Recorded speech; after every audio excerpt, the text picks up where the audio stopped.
Hi, everyone. Grace to you and peace. You know, as we started in another week of reading the Bible through in a year, we're doing very well. Glad you're sticking with us.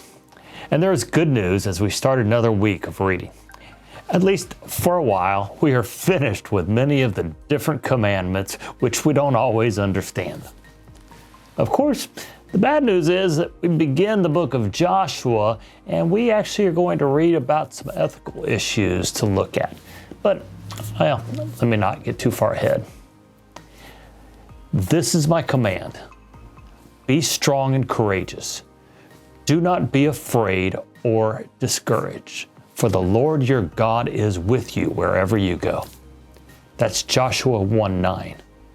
And in this great chapter, this first chapter of Joshua, God says that 3 times.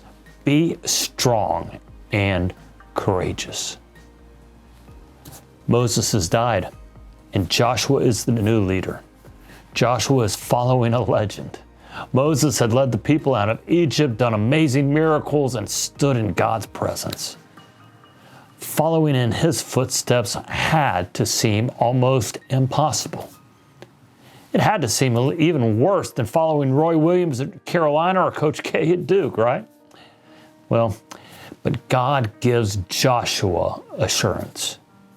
God promises to be with him even as he was with Moses.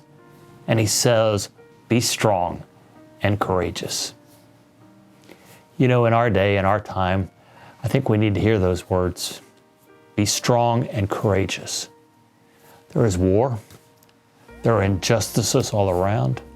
There are crazy things happening in our world.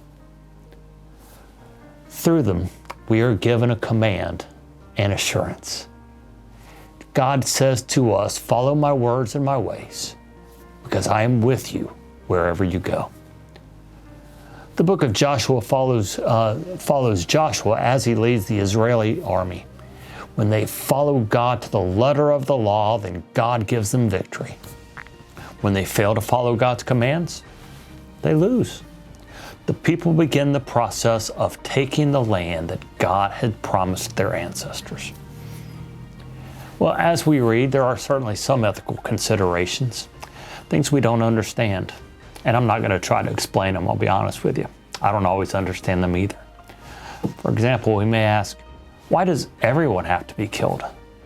Why is everyone wiped out? Doesn't God love those people as well? Well, no, I don't have all answers, except to say that the people understand God to be telling them to fight, and God will be with the people in victors as they follow his commands. While we may not understand some of these things, we can hold fast to the belief that as we trust and obey, God will bless. You know, when there are things I don't understand about the Old Testament, you know what I do? I focus on the New Testament. The first reading from the Gospels this week is the resurrection story from Mark. The women go to the tomb. They see an angel who tells them that he is risen and he is going ahead of them into Galilee. Now, Mark's resurrection story is a little different than the others, because in the most reliable manuscripts, it ends kind of abruptly with verse 8.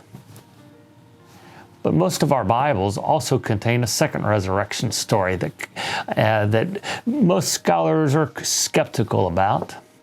And in verse 9, the story continues, and it's probably a later edition.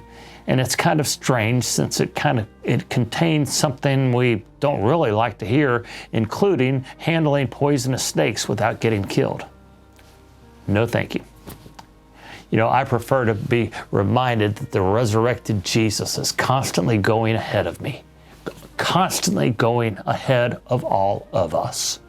Jesus is risen. We also read the great and perhaps familiar stories of Christmas. This week, it is good to read both Easter stories and Christmas stories back to back, and it reminds us of what is most important in life.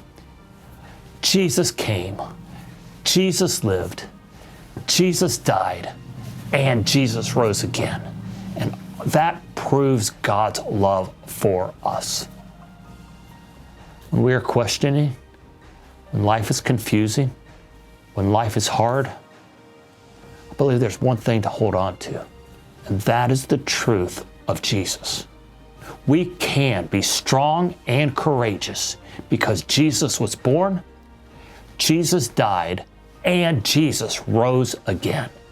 And his resurrection changes everything. We'll cut it short this week because I got to go, but keep reading, keep trusting, keep knowing that Jesus is risen from the grave. Be blessed, my friends.